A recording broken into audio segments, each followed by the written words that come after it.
Hello dear WBCS exam comrade. আর আমরা আজকে পরের টপিক নিয়ে চলে এসেছি, যেখানে প্রতিটা সাবজেক্টের প্রতিটা চ্যাপ্টার ধরে ধরে পড়ছিলাম। সেখানে মডার্ন হিস্ট্রির পরের চ্যাপ্টার আমরা আগের ক্লাসে দেখেছি যে নাদির শাহ কীভাবে ভারতবর্ষ আক্রমণ করেছে, এবং নাদির শাহর পরবর্তীকালে পরপর আরও যে আক্রমণটা হয়েছে সেটা হচ্ছে আফগানদের আক্রমণ ভারতবর্ষে। মূলত আহমদ শাহ আবদালির নেতৃত্বে আফগান আক্রমণ পরপর 9বার হচ্ছে ভারতবর্ষে, যখন মুঘল চেয়ার অলরেডি নড়বড়ে হয়ে যাচ্ছে, ভারতের আঞ্চলিক শক্তির বিকাশ হচ্ছে, বিদেশি শক্তিগুলো বণিকের রূপভেদ নিয়ে তারা এখানে প্রবেশ করছে, কিন্তু তাদের আসল উদ্দেশ্য আলাদা।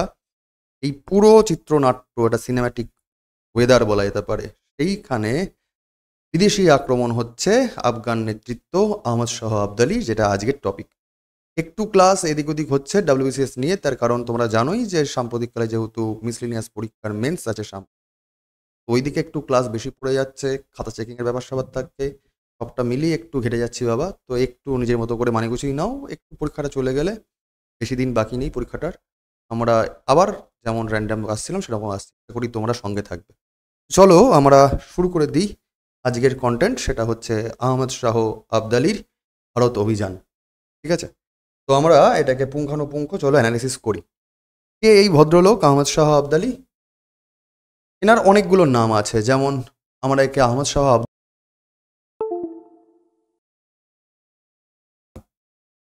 অর্থাৎ তিনি দুরানি সাম্রাজ্য, দুরানি এম্পায়ারের প্রতিষ্ঠাতা।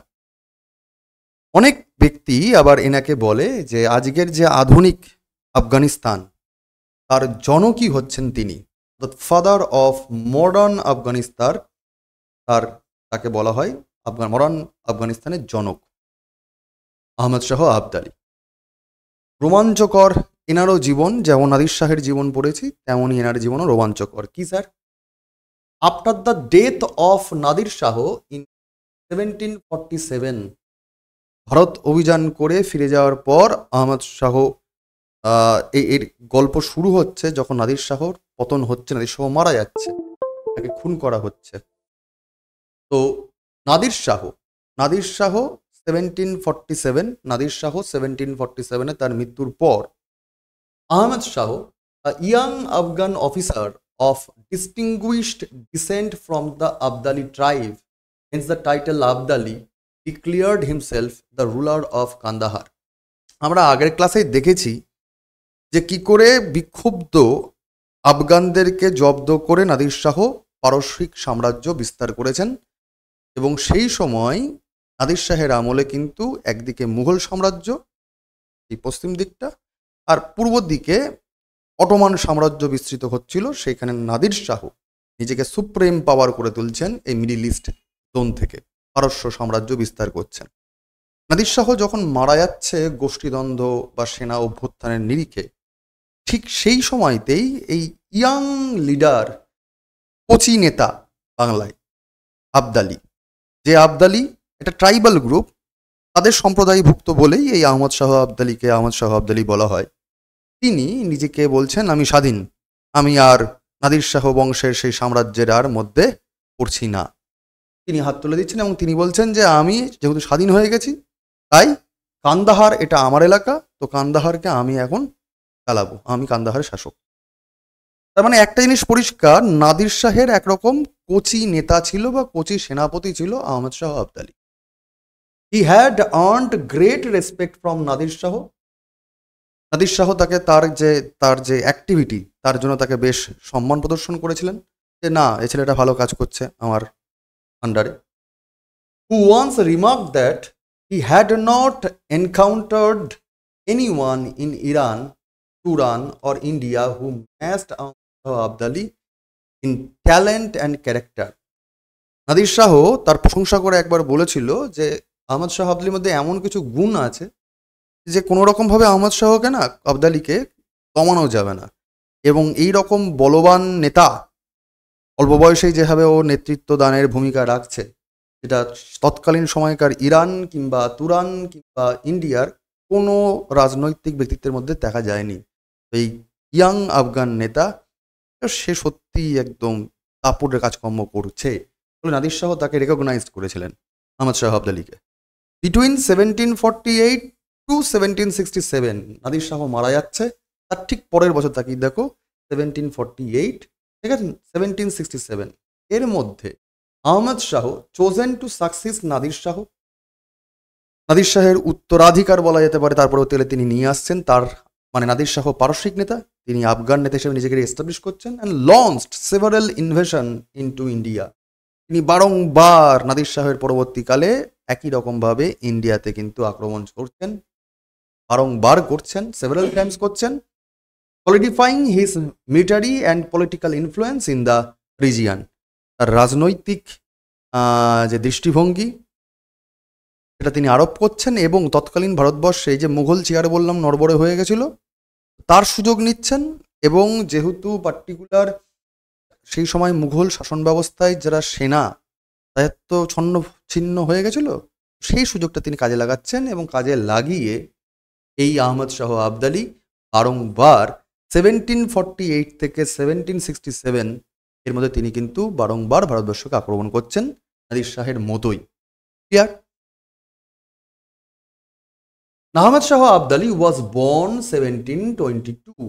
এই যে নেতাকে নিয়ে কথা বলছি, এই আহমদ শাহ আবদালি, তাহলে তার প্রেক্ষাপট জানা দরকার যে তিনি কিভাবে জন্মগ্রহণ করছেন, কিভাবে উঠে আসছেন। আহমদ শাহ আবদালি 1722 সালে জন্মগ্রহণ করতেন। কোথায়? মুলতানে। কোন মুলতান? এটা একটা সময় মুঘলদের আন্ডারেই ছিল, which was then part of the Mughal Empire and is now located in Pakistan. পাকিস্তানের বর্তমানে যেটা মুলতান অঞ্চল, সেই অঞ্চলটা যেটা মুঘলদের আন্ডারে ছিল, সেই মুঘলদের এলাকাভুক্ত মুলতানেই জন্মগ্রহণ করছেন আহমদ শাহ আবদালি 1722 সালে। He was the son of Mohammad Zaman Khan. তার বাবার নাম ছিল মোহাম্মদ জামান খান। তিনি কে? তিনি হচ্ছেন হেরাত বলে যে অঞ্চলটা আছে আফগানিস্তানে, এই হেরাতের গভর্নর ছিলেন, শাসক ছিলেন। এবং আবদালি যে ট্রাইবাল গ্রুপ, ট্রাইব, তাদের প্রধান ছিলেন, এই উপজাতির মুখিয়া যাকে বলা হয়, প্রধান ছিলেন। His father lineage belong to the Sadozai clan, while his mother came from the Alkozai tribe. আফগানিস্তানে দুটো ইম্পর্টেন্ট ট্রাইবাল গ্রুপ রয়েছে, সাদোজাই ক্লেন, সাদোজাই রাজবংশ, এবং তার মায়ের দিক কোথা থেকে আসছে? আলাকাজয়ী ট্রাইবাল। এই যে গ্রুপ, দুটো শক্তিশালী গ্রুপ, এখান থেকে সেই বংশ পরম্পরা থেকে তিনি উদ্ভূত হচ্ছে, আসছেন। তার মানে তার রক্তে আসলে রাজশক্তি বিরাজমান। কিন্তু এরপর 1729 সাল জুন মাস, Ahmad Shah Abdali forces led by Zulfikar surrendered to Nadir Shah after the rising power in Persia। ঠিক আছে, সেই সময় আবার 1729 সালে তখন নাদির শাহের আবার অভ্যুত্থান হচ্ছিল পারস্যে। যখন তিনি জন্মগ্রহণ করেছেন, মাত্র 7 বছর বয়স। তাকেই দেখো, 1722 সালে তার জন্ম, 1722 সালে তার জন্ম, 1729 সাল, তার মানে তার অ্যাকচুয়ালি বয়স কত? 7 বছর। এই 7 বছর বয়সেই তিনি নাদির শাহের আন্ডারে চলে যাচ্ছেন। যখন পারস্যিক অভ্যুত্থান হচ্ছে নাদির শাহের আন্ডারে, তখন তিনি সেখানে তার আন্ডারে চলে যাচ্ছেন। However, they soon rebelled and successfully seized control of the Herat and Masad। Nadir Shah পরবর্তীকালে এই হেরাত অঞ্চল, মানে তার বাবার যে গভর্নরশিপ ছিল, সেই অঞ্চলগুলো ক্যাপচার করে নিচ্ছে নাদির শাহ। ইন জুলাই 1730 সাল, তার পরের বছর, আহমদ শাহ ডিফিটেড ইব্রাহিম খান। পাওয়া যায় কত বছর বয়সে ডিফিট করছে? ইব্রাহিম খানকে তিনি পরাস্ত করছেন।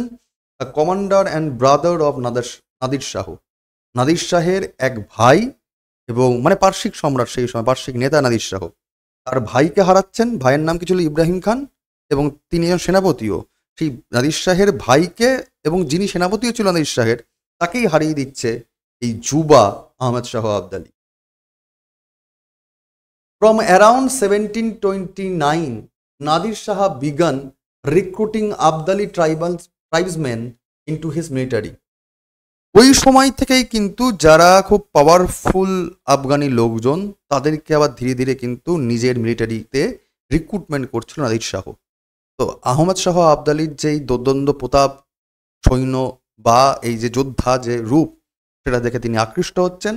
ধীরে ধীরে তিনি কিন্তু ঢুকে পড়ছেন নাদির শাহের সেনার দলের মধ্যে।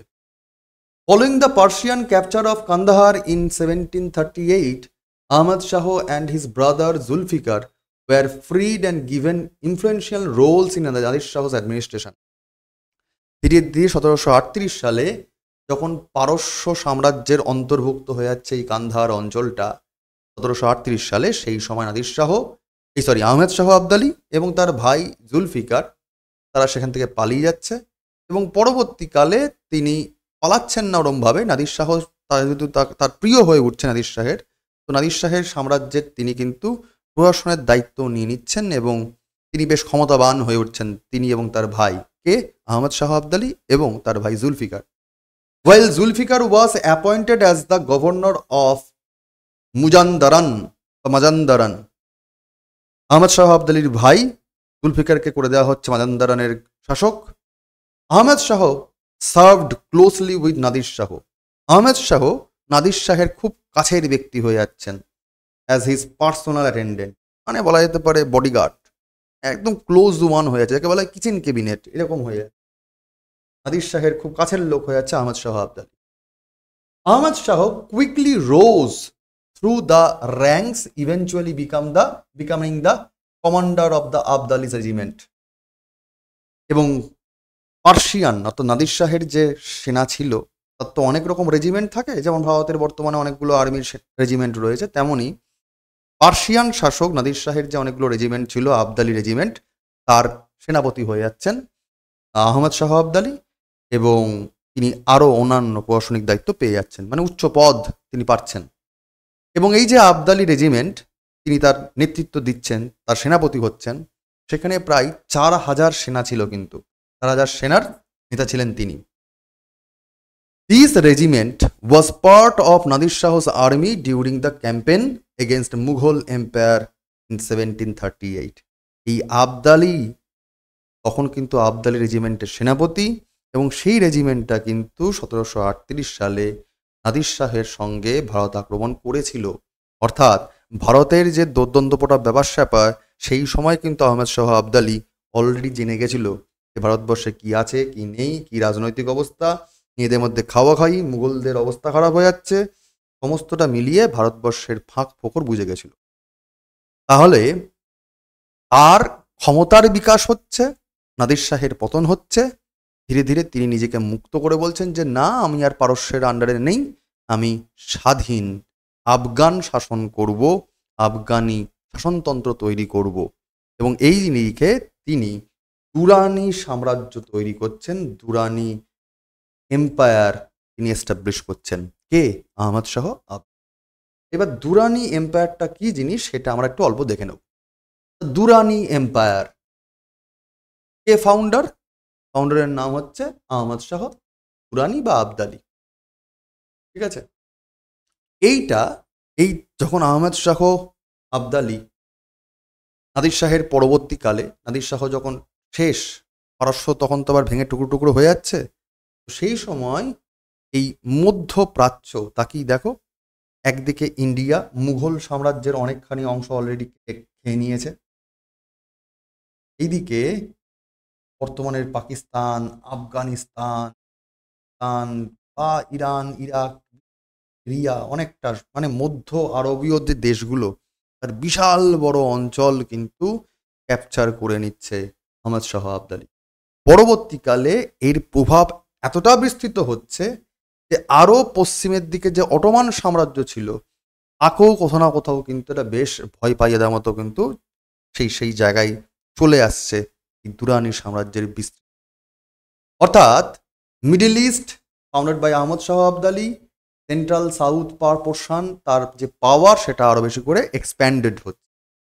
At this height of its influence the empire encompassed present day Afghanistan, বর্তমানে যেটা আফগানিস্তান সেই অঞ্চল, বর্তমানে যেটা পাকিস্তান সেই অঞ্চল, ঠিক আছে, এছাড়া ইরান, এছাড়া তুর্কমেনিস্তান, এছাড়া নর্দার্ন ইন্ডিয়ার অনেকাংশ মিলে তিনি তার সাম্রাজ্যকে তার করছেন।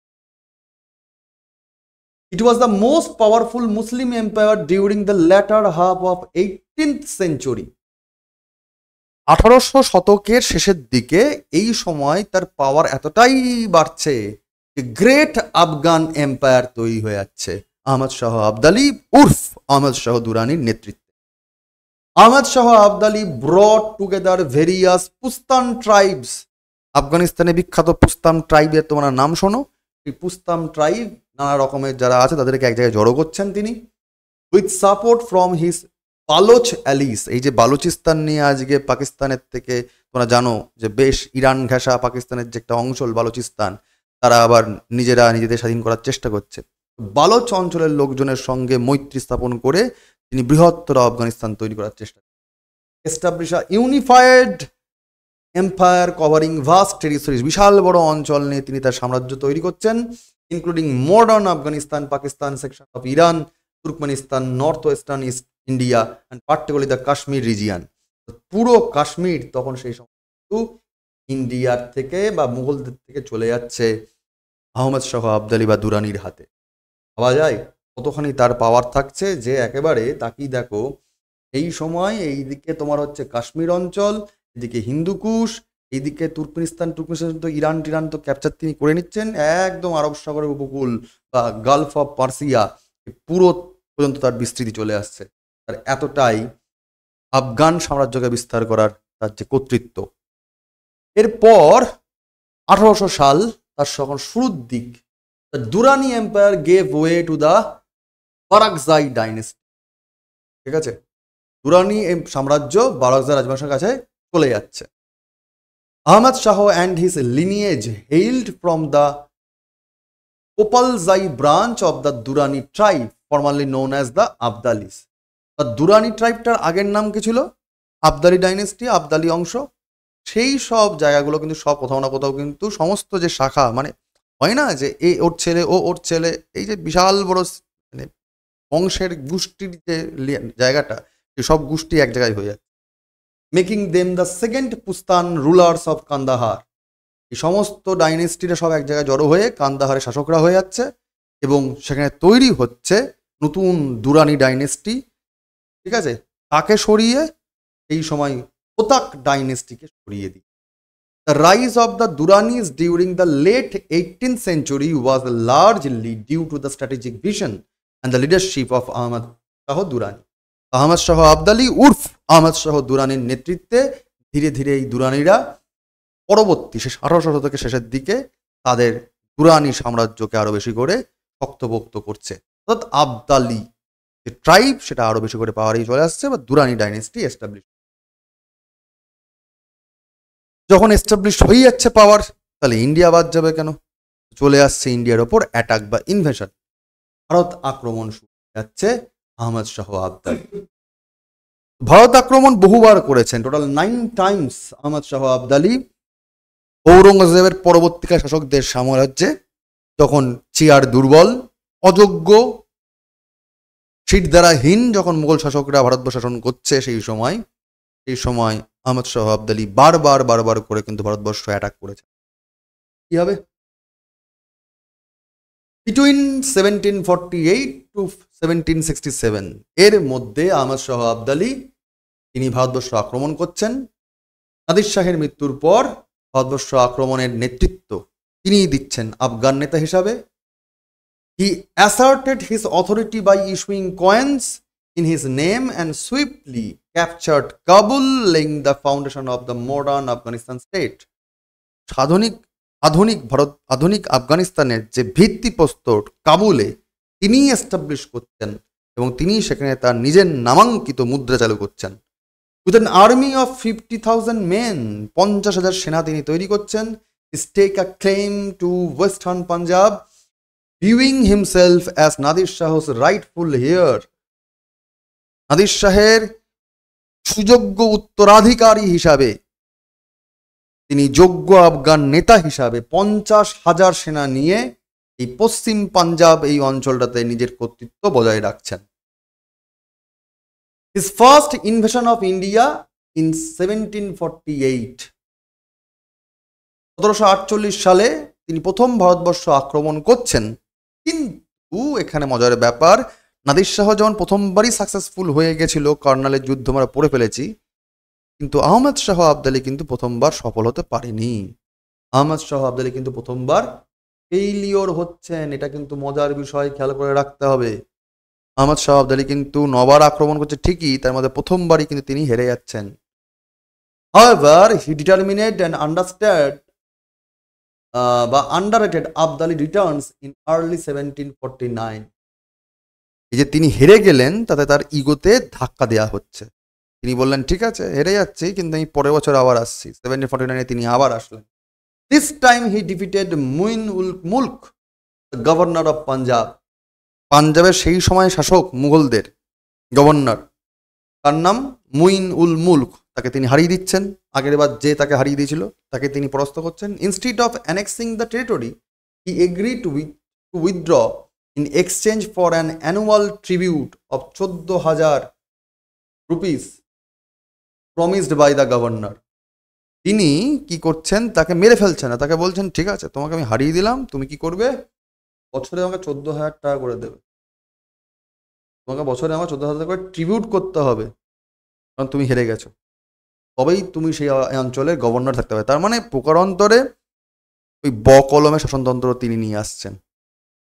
এছাড়া when he agreed payments were not made regularly, Abdali invited India again 1752। যখন এই পাঞ্জাবের গভর্নররা আবদালিকে ঠিকঠাক করে তার পেমেন্ট দিচ্ছে না, যেটা প্রমিস করেছিল যে দিয়ে দেবো, যখন আসছে না তখন বলছে আচ্ছা তোমরা আফগানের কর্তৃত্বকে তুমি স্বীকার করছো না, তাহলে তোমাকে আবার অ্যাটাক করতে হয়। তাই জন্য তিনি 1752 সালে আবার আসছেন। Fearing a repeat of Nadir Shah's brutalities, Mughal empire Ahmad Shah placated him by setting control of Punjab and Sindh. Nadir শাহের সেই সময় যে উগ্র রূপ ছিল, একদম বলা যেতে পারে গালে চড় মেরে দিয়ে গেছিল। ময়ূর সিংহ সব সিংহ লুটপাট করে নিয়ে চলে গেছিল, মানে কতলের পর কতল করেছিল। নাদির শাহের সেই রুদ্র রূপ দেখে মুঘল সাম্রাজ্য কিন্তু দেখে নিয়েছিল যে ভাই এরা প্রচণ্ড বেশি খতরনাক, এক কাজ করো একে না চটিয়ে কাজ করো। মুঘল এম্পায়ার সেই সময় আহমদ শাহ, তিনি বলছেন আহমদ শাহ আবদালিকে বাবা ঝামেলা ঝামেলা করে লাভ নেই, কাটাকাটি মারপিট করে দরকার নেই, পাঞ্জাব আর সিন্ধ তার কাছে ছেড়ে দাও। তাহলে এই প্রথমবারের জন্য আফগানদের আন্ডারে চলে আসছে পাঞ্জাব আর সিন্ধ অঞ্চল। আফটার মুইনুল মুলক ডেথ, এরপরেই সেই ঝামেলা চলে, তো আহমদ শাহ আবদালি তাকে মেরে দিচ্ছে মুইনুল মুলককে, যিনি পাঞ্জাবের গভর্নর ছিলেন। পাঞ্জাব ডিসেন্ডেড ইন্টু ক্যাবাস, পাঞ্জাবের শাসকই যদি মরে যায় আঞ্চলিক শাসক, তাহলে পাঞ্জাবের সিভিল ওয়ার তো শুরু হবেই। To restore stability Wazir Imadul Mulk appointed Adina Begum Khan as governor in 1753। সেই সময় মুঘলদের যিনি ওয়াজির, যিনি প্রধানমন্ত্রী, তার নাম কি ছিল ইমাদ উল মুলক, তিনি আদিনা বেগ খানকে সেই সময় পাঞ্জাবের গভর্নরের দায়িত্ব দিচ্ছেন 1753 সালে। Abdali however saw this move as a direct challenge to his authority। Mughal শাসকরা পাঞ্জাবের গভর্নর নিয়োগ করছে, তাকে বলেছি টাকা পাঠানোর জন্য, তা আবদালি বলল তার মানে তুমি তো মুঘল লোকজন এখনো তোমরা শান্ত হচ্ছ না, তুমি পুরো পাঞ্জাবকে দিচ্ছ না, বরং পাঞ্জাবের গভর্নর নিয়োগ করছো without the permission of me. তখন তিনি আবার চ্যালেঞ্জ হিসাবে এটা নিলেন, তার মানে তিনি আবার ইগোতে নিলেন, বা তিনি আবার এর অ্যাকশন তুলবেন, অর্থাৎ ভারতবর্ষ আক্রমণ করবেন। In response he launched his fourth invention in 1756। তাকি দেখো এই বছর একাধারে পলাশির যুদ্ধ হয়ে যাচ্ছে, আবার ঠিক ওই বছরই চতুর্থবারের জন্য ওই কথা শোনা হলো না, গভর্নর নিয়োগ করে দেওয়া হলো পাঞ্জাবে, তার জন্য প্রতিহিংসা তিনি নিচ্ছেন। আহমদ শাহ আবদালি চতুর্থবারের জন্য ভারত আক্রমণ করছেন। By January 1757 he entered Delhi. November থেকে জানুয়ারি পর্যন্ত প্রায় তিনি চলে আসছেন, সেই সুদূর কাবুল টাবুল পেরিয়ে ঘোরাছুটি তিনি চলে আসছেন দিল্লিতে। And plundered cities like Mathura and Agra, আগ্রার মথুরা তিনি চষে বেড়াচ্ছেন, মানে নন মুসলিম যে জায়গাগুলো ছিল একদম পুরো ধসে দিয়ে চলে যাবে একদম। মানে সেই সময় আফগানদের আর কি ধ্বংসলীলা চলেছিল সেই সময়। After capturing Delhi, Delhi capture করার পর he left behind a trusted Afghan officer to monitor the Mughal court। ভাবা যায় সেই সময় মুঘল দরবারকে চোখে চোখে রাখার জন্য তিনি তার একজন বিশ্বস্ত অনুচরকে প্ল্যান করে যাচ্ছেন, যেখানে কি কাজকর্ম হচ্ছে আমাকে দেখে যাবে, না হলে আমি আবার অ্যাটাক করতে আসবো। মুঘলদের অবস্থা হবো শির দ্বারা থির দ্বারা তো বাদ দাও, শুধুমাত্র মাছের ওই যে হাড়ও বলা হয় তাও নাই আর কি। Before departing, he confirmed Alamgir II as emperor, named Imadul Mulk as the wazir, and appointed the Rohilla chief Nazib ud Dowla as the chief representative and Mir Bakshi military paymaster. যখন তিনি দিল্লি ছেড়ে চলে যাচ্ছেন আহমদ শাহ আবদালি, তখন তিনি বলছেন যে ঠিক আছে, মুঘল দরবারে আমার খবর রাখার জন্য বা আমি খবর পাওয়ার জন্য আফগান একজন আমার বিশ্বস্ত লোক থাকবে, এবং আমি কনফার্ম করে যাচ্ছি এই মুহূর্তে মুঘলদের শাসক কে হবে? আলমগীর টু। এছাড়া ওয়াজির কে হবেন? ওয়াজিম হবেন ইমাদুদ মুলক। আর কে হবেন? এছাড়া মীর মানে চিফ রিপ্রেজেন্টেটিভ এবং মীর বক্সি কে হবেন? রোহিল্লা নেতা নাজিবুদ্দৌলা। ঠিক আছে, এইরকমভাবে তিনি বিভিন্ন পোস্টে তিনি রিক্রুটমেন্ট করে যাচ্ছেন যে তুমি পাঞ্জাবে রিক্রুট করছো, তোমাকে আমি মুঘল সাম্রাজ্যের নেতা করবো। মানে মুঘলরা নিজেদের মতো করে পাঞ্জাব অঞ্চলে স্থানীয় শাসক নিয়োগ করছিল, আর পুরো দিল্লির চেয়ারটাই তিনি নিয়োগ করে যাচ্ছেন। তুমি বলছো তবে তুমি তোমার মতো করে রিক্রুটমেন্ট করে এটা হতে পারে? কতখানি তার পাওয়ার এস্টাবলিশ হয়ে যাচ্ছে already. In March 1758, Maratha commander Raghunath Rao marched into Delhi, drove out Nazib and reclaimed Punjab, installing Adina Beg as governor under the Maratha authority. বেশ কিছু লোকজন মারাঠা শক্তির বিস্তার নিয়ে দ্বিমত পোষণ করে।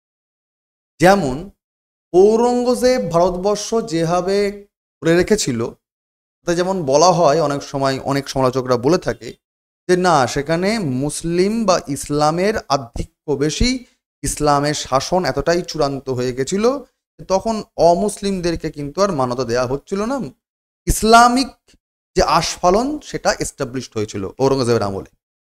এবং তারই প্রত্যুত্তর হিসাবে অনেক ঐতিহাসিক বলে থাকেন যে না, তারই একটা কি বলবো রেসপন্স করেছে, এটা হচ্ছে মারাঠা শক্তির বিকাশ। এবং সেই সময় মারাঠা শক্তি শুধু হিন্দুত্ববাদকে এস্টাবলিশ করার চেষ্টা করছে এবং অমুসলিমদেরকে সঙ্গে রেখে তারা আবার অ্যান্টি মুসলিম রেসপন্স দিচ্ছে। এই দুই ধর্মের আসলে ক্ষমতা প্রদর্শনের লড়াই চলেছিল মারাঠা আর মুঘলদের মধ্যে, এটা অনেক ঐতিহাসিক সমালোচক করে বলছে। তাকেই দেখো, মারাঠা শুধুমাত্র অমুসলিমদেরকে সরাবে এই চিন্তা ছিল না, মারাঠা কিন্তু আফটার অল নিজের মাতৃদেশকে রক্ষা করার একটা প্রবণতা ছিল। যদি একটু ম্যাপ দেখা যায়, মারাঠা শক্তির যখন বিকাশ হচ্ছে, তারা যেমন মুঘলদের একদম অ্যান্টি হয়ে রয়েছে, কিন্তু তার মানে এটা ওরা বলেনি কোনোরকমভাবেই দেশকে বিকিয়ে দাও। তারা কিন্তু মুঘলদেরকে শেষ মুহূর্ত পর্যন্ত আগলানোর চেষ্টা করছে। কেন জানো? বাইরের লোক সেই সময় ভারতবর্ষকে আক্রমণ করা শুরু করে দিচ্ছে। লাইন ভালো করে দেখো কি বলছে। 1758 in March, Maratha commander Raghunath Rao, Maratha নেতা রঘুনাথ রাও মার্চড ইনটু দিল্লি, তিনি দিল্লিতে ঢুকছেন, প্রবেশ করছেন। ড্রোভ আউট নাজিব, ওই যে মীর বক্সিকে নিয়োগ করে গেছিল আহমদ শাহ আবদালি, তাকে বরং তাড়িয়ে দিচ্ছে যে ভাই আবদালির কোনো লোকজনকে আমরা মানছি না, নাজিব ফাজিব সব হাঁটিয়ে যাও। এবং পাঞ্জাবে ওই মুঘল শাসকরা প্রথমে যাকে রেখেছিল শাসক হিসাবে তাকেই ফিরিয়ে নিয়ে আসছেন, installing Adina beg Khan as the governor under Maratha authority. Maratha সাম্রাজ্যের মধ্যে মানে তারা মারাঠা শক্তির বিকাশ করছে এবং ওই প্রথম দিকে মুঘলদের যিনি গভর্নর ছিলেন পাঞ্জাবে তাকেই আবার নিয়োগ করে দিচ্ছেন। মানে স্টাফ সেমই থাকছে, শুধু মুঘলদের যেহেতু ছিটদারাটা থাকলো না, মারাঠারা সেই লোকগুলোকে রিক্রুট করছেন, পুনর্বহাল করছেন, কিন্তু সরাসরি চ্যালেঞ্জ করছে আবদালিকে, আমার দেশের মাটিতে তুমি ঢুকতে পারো না, আমার সাথে যদি আজকে মুঘলদের সমস্যা হয়েও থাকে সেটা আমাদের অন্তর্কলহ, তুমি বলো আর কি। অর্থাৎ আমার দেশের মাটি এক, আমার দেশের মাটি সোভারেন, বাইরের লোক কোনো রকম ভাবে আমার দেশের মাটিতে ঢুকতে পারে না, কর্তৃত্ব রাখতে পারে না। এটা সরাসরি মানে চোখে আঙুল দিয়ে মারাঠা শক্তির যেমন সেই সময় বিস্তার হচ্ছে আঞ্চলিকভাবে, তেমনই কিন্তু সরাসরি বিদেশি শক্তির আক্রমণকে সরাসরি চ্যালেঞ্জ ঠুকে দিচ্ছে মারাঠারা। To retaliate, Abdali return in 1759 to confront the Marathas. অর্থাৎ 1759 সালে মারাঠাদের মোকাবিলা, মারাঠাদের যে শক্তি বিস্তার হচ্ছিল সারা ভারতবর্ষ জুড়ে, মারাঠাদের জব্দ করার জন্য আবদালি আবার ফিরে আসছে 1759 সালে। মানে তিনি যাচ্ছেন আসছেন, যাচ্ছেন আসছেন বিদ্রোহকে। কে যাচ্ছে আসছে? আহমদ শাহ আবদালি। ঠিক আছে, বুঝতে পারছো মারাঠা শক্তির বিস্তার। তখন কিন্তু ওই আবদালি টাবদালি থেকে মানে মুঘলরা কিছুই নাই, মুঘলদের কোনো তখন সিদ্ধারা ফিদ্দারা কিছু নেই, অন্তর্কল হয়ে মরছে। এতখানি জায়গা মারাঠারা কিন্তু কর্তৃত্ব স্থাপন করছে এই সময়। His eighth and final invasion occurred 1767. আটতম এবং শেষতম আক্রমণ আহমদ শাহ আবদালি করছেন 1767 সালে। These repeated invasion accelerated the collapse of the Mughal Empire. বারংবার আক্রমণের জন্য মুঘলদের যেটুকু অংশ ছিল সেই মুঘলদের অংশটুকু আর বলা যেতে পারে যে মুঘলদের সাম্রাজ্য একই রকম ভাবেই আরো ভেঙে পড়ছে, কোলাপস হয়ে যাচ্ছে, রিভিলিং ইটস ইন্টারনাল ডিকে। অন্তর্ধস অলরেডি নেমে গেছে। Spreading chaos throughout northern India. উত্তর ভারতে মুঘলদের শাসন যে শেষ, অর্থাৎ উত্তর ভারত অভিভাবকহীন হয়ে পড়ছে। The Mughal authority had weakened so much that empire Shah Alam to 12 year। এতটাই মুঘল শক্তি দুর্বল হয়ে যাচ্ছে, এতটাই মুঘল শক্তি দুর্বল হয়ে যাচ্ছে এবং আহমদ শাহ আবদালি বারবার করে আক্রমণ করছে এবং আঞ্চলিক বিদ্রোহ বাড়ছে, গোষ্ঠীদ্বন্দ্ব হচ্ছে যে শাহ আলম টু এতটাই ভীরু লোক, এদিকে মুঘল সম্রাট তিনি দিল্লিতেই ঢুকতে ভয় পাচ্ছেন। ঢুকতে পাচ্ছেন তা নয়, তিনি 12 বছর দিল্লি আসেননি, 12 বছর দিল্লিতে তিনি আসেননি। ভাবা যায় আমি এটা দেশের সম্রাট আর আমি দেশের রাজধানীতে ঢুকতে পারছি না, কেমনতর সম্রাট ভাবে নাও। It was only with Maratha assistance in 1772 that he could reclaim his throne. তাকিয়ে দেখো এই লাইনটা, it was only with Maratha assistant. মারাঠাদের সাহায্য নিয়ে, যে মুঘলদের সঙ্গে মারাঠাদের এত এত দ্বন্দ্ব, এত দিন ধরে তো দ্বন্দ্ব, তোমরা ছাবা টাবা অনেক সিনেমা দেখে ফেলেছো, শিবাজির ইতিহাস তোমরা পড়ো, তার মানে এত দোর্দণ্ড প্রতাপ, এই যে পার্টিকুলার এই যে মানে মারাঠার সাথে মুঘলদের যে রাজনৈতিক লড়াই, রক্তক্ষয়ের জন্য ঔরঙ্গজেবদের যে নৃশংসতা, এটা তো আমরা দেখেছি।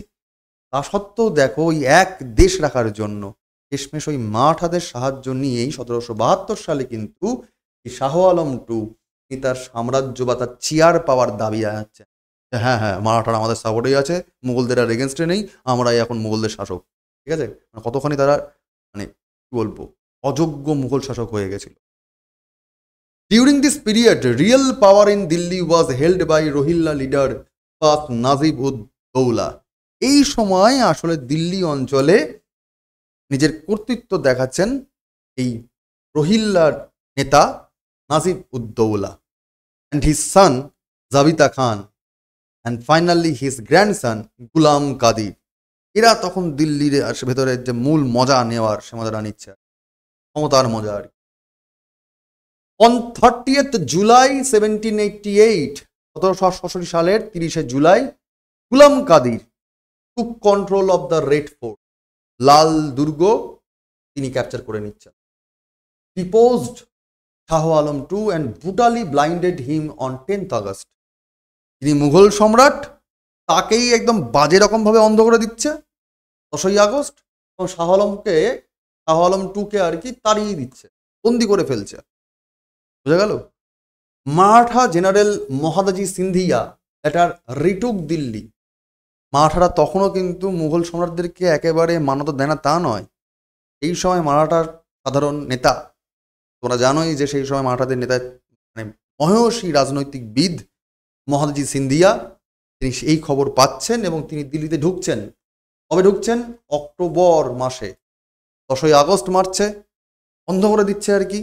এবং এই যে নিজেদের যে অন্তর্কলহ, এই যে আবদালির চেলাটামুন্ডা হয়ে থাকা, মেনে নেওয়া যায় না, বিদেশি শক্তির এই প্রভাব মেনে নেওয়া যায় না।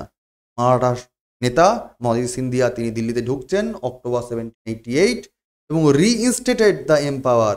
তিনি মুঘল সাম্রাজ্যকে আবার পুনরায় বহাল করছেন। ভাবা যায় মুঘলদের নিজেদের কোনো দাপট নেই, নিজেদের কোনো সে নেই, মারাঠারা বারবার করে আসছে আর মুঘলদেরকে বলছে ঠিক আছে তুমি তোমার চেয়ার নিয়ে থাকো। Without the assistant of Maratha the Mughal empire already on. Eventually in 1803 1803 সাল নাগাদ the British east India company সেইজ control of Delhi. এরই ফাঁক বুঝে বণিকের রাজদণ্ড হয়ে গেল, বণিকের মানদণ্ড হয়ে গেল রাজদণ্ড। ঠিক আছে, দিল্লি তারা কন্ট্রোল করে ফেলছে ইস্ট ইন্ডিয়া কোম্পানি, ইংরেজদের। And Shah Alam two became the mere pensioner under the protection marking the end of Mughal sovereignty. ভাবা যায় এই সময় এই অন্ধ কানাই বলে না, এই সময় শাহ আলম টু প্রথমবারের জন্য পেনশনভোগী শাসক হয়ে যাচ্ছেন। বলে ঠিক আছে তোমাকে চেয়ারে ঢোকো, থাকো, আবদালি ফাবদালি কেউ আসবে না, তুমি চেয়ার নিয়ে থাকো এবং মুঘল সার্বভৌমত্ব ভারত বজায় থাকুক, কিন্তু মূল খেলা আমরাই খেলবো, তোমাকে পেনশন দেবো, যা হলো তাই করবে তুমি চুপচাপ। সেটাই মেনে নিতে বাধ্য হচ্ছে শাহ আলম টু। হয়ে গেল। তো আমরা কি দেখলাম? আমরা দেখলাম এটাই যে ভারতবর্ষ খণ্ড বিখণ্ড চূর্ণ হয়ে যাচ্ছে। ইতিহাস আমাদের কি শেখায় স্যার? ইতিহাস আমাদের শেখায় ভাই তোমরা এক হও, না হলে সব শেষ হয়ে যাবে। বারবার করে কোনো আপদ আসবে ক্ষমতায় এবং সাধারণকে অসাধারণভাবে অত্যাচার করবে এবং তার অবক্ষয় করে দেবে, নিজেদের গুছিয়ে রাখবে, সাধারণ মানুষের কোনো বিকাশ হবে না। যে মুঘল শাসকরা দিল্লিতে বসে আখ্যার ভারতবর্ষ সাম্রাজ্য বিস্তার করলো, আরো বেশি বেশি করে সাম্রাজ্য বিস্তার করলো, ঔরঙ্গজেব তার পরবর্তীকালের যারা এম্পায়ার থাকছেন তারা একদম অযোগ্য। মারাঠা শক্তির বিকাশ হচ্ছে, হায়দ্রাবাদের নিজাম আসছে, বাংলা বিহার উড়িষ্যা বেঙ্গল নবাব আসছে, অযোধ্যার নবাব আসছে, সব আমরা দেখছি। বিদেশি শক্তিরা ধীরে ধীরে ঢুকছে, ব্রিটিশ, ফরাসি, পর্তুগিজ, এবং ধীরে ধীরে তারা ব্রিটিশরাই ক্ষমতা পাচ্ছে, এসব তো আমরা গল্প জানি। পারস্যের লোক, পার্সিয়ান নেতা নাদির শাহ, তিনি অ্যাটাক মারছেন বারবার করে, একবার একদম দিল্লিকে বলা হয় যে পুরো একদম কানা করে দিয়ে চলে যাচ্ছে। তারপরে একই রকম ভাবে আফগান নেতা আহমদ শাহ আবদালি, কেউ আবার বারবার বারবার করে অ্যাটাক মারছে। ঠিক আছে, কিন্তু শেষমেশ এই মারাঠা লোকজন, মারাঠাদের এই জন্যই এই যে সত্যিই কি তারা হিন্দুত্ববাদের স্থাপন করার চেষ্টা করেছিলেন, নাকি সবাইকে নিয়ে এক দেশ রাখার চেষ্টা করেছিল এবং অন্যায়ের প্রতিবাদ করার চেষ্টা? তো অন্যায়ের প্রতিবাদ করার তার চেষ্টা করছেন দেশের জন্য। এই জন্য তো মারাঠাদের সেই শক্তির ইতিহাসকে জানতে হয়। ঠিক আছে, শুধু কর্তৃত্ব নয়, এখানে সাধারণের ওপর সাধারণ হয়ে থাকার যে লড়াই, এটা তো মারাঠারা দেখে গেছে, দেখিয়ে গেছে। কারণ তারা বারবার করে মুঘল শক্তিকে আবার এস্টাবলিশ করার চেষ্টা করছে, আফগানদেরকে মানে পরাজিত করার চেষ্টা করছে। এবং তোমরা জানো এই যে মারাঠাদের এই লড়াই, তার একটা বড় সড়ো উদাহরণ কি ছিল? মারাঠাদের লড়াইকে আটকে দেওয়ার জন্যই আহমেদ শাহ আবদালি আর এই মারাঠাদের মধ্যে এক যুদ্ধ হয়েছিল, তাকে আমরা বলি পানিপথের তীর। এবং সেই যুদ্ধে মারাঠারা জীবন দেওয়ার মতো লড়াই করেছিল, কিন্তু শেষমেশে রক্ষা হয়নি। 1767 সালে এই যে যুদ্ধ হয়, এইদিকে নৃশংসভাবে সব মারাঠা নেতৃত্ব মারা যাচ্ছে, আফগানরা জিতে যাচ্ছে ঠিকই, এটাও বিট্রের জন্য, রোহিল্লা লোকজনের বিট্রে। অন্তর লোকজন তারা বিট্রে না করলে, যে মারাঠা লোকজন বলেছিল সমস্ত শাসকরা আসো এবং দেশের হয়ে আমরা লড়াই করি আফগানদের বিরুদ্ধে, এই ডাক কখনো শোনেনি। তারই ঠিক একটু আগে, 10 বছর আগে পলাশির সময়ও তো বিট্রের গল্প পেয়েছি। আমাদের দেশের লোকজন যদি বিট্রে না করে, তাহলে বাইরের লোক কোনো রকম ভাবেই ঢুকতে পারে।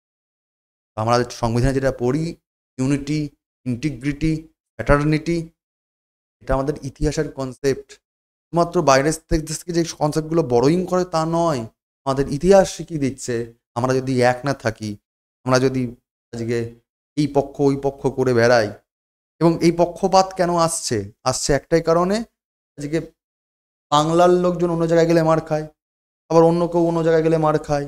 এই আঞ্চলিকতা যদি একটু ঊর্ধ্বে উঠে, প্রত্যেকটা অঞ্চলের যে স্থানীয় যা স্বাভাবিক কালচার, তাকে যদি রক্ষা করা যায়, আমি যদি বিহারে যাই তো বিহারের কালচারকে যদি গ্রহণ করতে পারি, আবার কোনো বিহারের লোক যদি বাংলায় এসে তার নিজের কালচারকে মান্যতা না দিয়ে বাংলার কালচারকে একটুখানি যদি মিলিমিশিয়ে নিতে পারে, তাহলেই তো সবাই সবার সাথে একটা মৈত্রী করে থাকতে পারে, কোনো সমস্যা হয় না।